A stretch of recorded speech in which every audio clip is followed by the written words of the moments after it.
దేశవ్యాప్తంగా దుమారం లేపుతున్న Kolkata trainee doctor హత్యాచార కేసులో రోజుకో సంచలనం బయటకు వస్తుంది.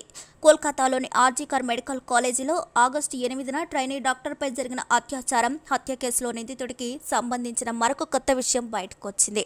నిందితుడు సంజయ్కు వ్యభిచార గృహాలకు వెళ్లే అలవాటుందని, నేరం జరిగిన రోజు రాత్రి కోల్కతాలోని 2 వ్యభిచార గృహాలకు సంజయ్ రాయ్ వెళ్లినట్లు తెలుస్తుంది. సంజయ్ రాయ్ ఆగస్టు 8న ఫుల్గా డ్రింక్ చేసి మద్యం మత్తులో ఉన్నాడు. అదే రోజు రాత్రి ఆసుపత్రిలో తనతో పాటు పనిచేసే మరో సివిక్ వాలంటీర్తో కలిసి ఒక బైక్ను అద్దెకు తీసుకుని సోనార్గాచ్లోని రెడ్ లైట్ ఏరియాకు వెళ్లాడు. సంజయ్తో వచ్చిన వ్యక్తి వ్యభిచార గృహం లోపలికి వెళ్లాడు. కానీ సంజయ్ మాత్రం వ్యభిచార గృహం బయటే ఉన్నాడు. కాగా సంజయ్తో వచ్చిన వ్యక్తి వ్యభిచార గృహం నుంచి కాసేపటికి బయటకొచ్చాడు. ఆ తర్వాత ఇద్దరూ కలిసి అదే రోజు రాత్రి 2 గంటలకు చెట్లాలో ఉన్న మరొక రెడ్ లైట్ ఏరియాకు వెళ్లారు. ఆ తర్వాత చెట్లా నుండి తిరిగి వస్తూ ఆసుపత్రికి వెళ్లే దారిలో కొంతమంది మహిళలతో అసభ్యంగా కూడా వీరు ప్రవర్తించారు. ఆ తర్వాత తెల్లవారుజామున 4 గంటలకు ఆర్జీకర్ ఆసుపత్రికి వచ్చాడు సంజయ్. ట్రామా సెంటర్లోకి వెళ్లి కొంత సమయం తర్వాత ఎమర్జెన్సీ వార్డు లోపలికి వెళ్లాడు. అలా ఆ తర్వాత 3వ అంతస్తులోని సెమినార్ హాల్లోకి వెళ్లాడు సంజయ్. అక్కడే ట్రైనీ డాక్టర్ గాఢ నిద్రలో ఉంది. అలా నిద్ర మత్తులో ఉన్న ఆమెపై సంజయ్ దారుణానికి పాల్పడ్డాడు. ఆ తర్వాత ఏం తెలియని వాడిలా ఆసుపత్రి నుంచి బయలుదేరి సాల్ట్ లేక్లోని పోలీస్ బ్యానర్కు వెళ్లాడు సంజయ్. ఇక ఉదయం బాధితురాలు చనిపోయిన విషయం బయటకొచ్చింది. ఆగస్టు 9న 10:53 ట్రైనీ డాక్టర్ తల్లికి చెప్పారు. మొదట్లో బాధితురాలు ఆత్మహత్య చేసుకుందని చెప్పారు ఆసుపత్రి సిబ్బంది. ఆ తర్వాత ఇది హత్యగా తేలింది. అంతేకాదు, ట్రైనీ డాక్టర్ చనిపోయిన సెమినార్ హాల్లోకి నిందితుడు సంజయ్ రాయ్ వెళ్లినట్లు సీసీటీవీ ఫుటేజ్లో ఉండడంతో కోల్కతా పోలీసులు సంజయ్ను అరెస్ట్ చేశారు. దీనిపై దేశవ్యాప్తంగా తీవ్ర ఆందోళనలు ప్రజలు చేయడంతో కేసును సీబీఐకి అప్పగించారు. ఇప్పుడు ఈ కేసును దేశంలో సంచలనంగా నిలిచిన ఉన్నావ్ హత్రాస్ అత్యాచార కేసులకు దర్యాప్తు చేసిన 2 సీనియర్ సీబీఐ అధికారులకు అప్పగించారు. ఇక వీరి ట్రాక్ రికార్డ్ తెలిసిన ప్రజలు ఈ కేసులో కూడా ట్రైనీ డాక్టర్కు ఆమె కుటుంబానికి న్యాయం జరుగుతుందని భావిస్తున్నారు.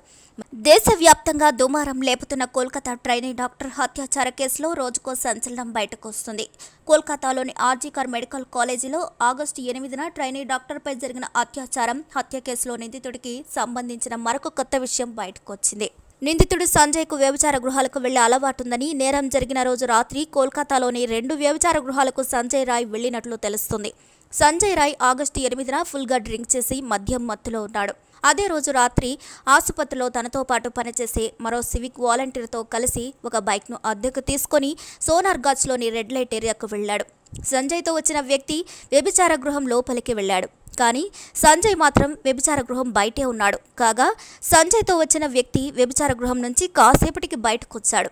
ఆ తర్వాత ఇద్దరూ కలిసి అదే రోజు రాత్రి 2 గంటలకు చెట్లాలో ఉన్న మరొక రెడ్ లైట్ ఏరియాకు వెళ్లారు. ఆ తర్వాత చెట్లా నుండి తిరిగి వస్తూ ఆసుపత్రికి వెళ్లే దారిలో కొంతమంది మహిళలతో అసభ్యంగా కూడా వీరు ప్రవర్తించారు. ఆ తర్వాత తెల్లవారుజామున 4 గంటలకు ఆర్జీకర్ ఆసుపత్రికి వచ్చాడు సంజయ్. ట్రామా సెంటర్లోకి వెళ్లి కొంత సమయం తర్వాత ఎమర్జెన్సీ వార్డు లోపలికి వెళ్లాడు. అలా ఆ తర్వాత 3వ అంతస్తులోని సెమినార్ హాల్లోకి వెళ్లాడు సంజయ్. అక్కడే ట్రైనీ డాక్టర్ గాఢ నిద్రలో ఉంది.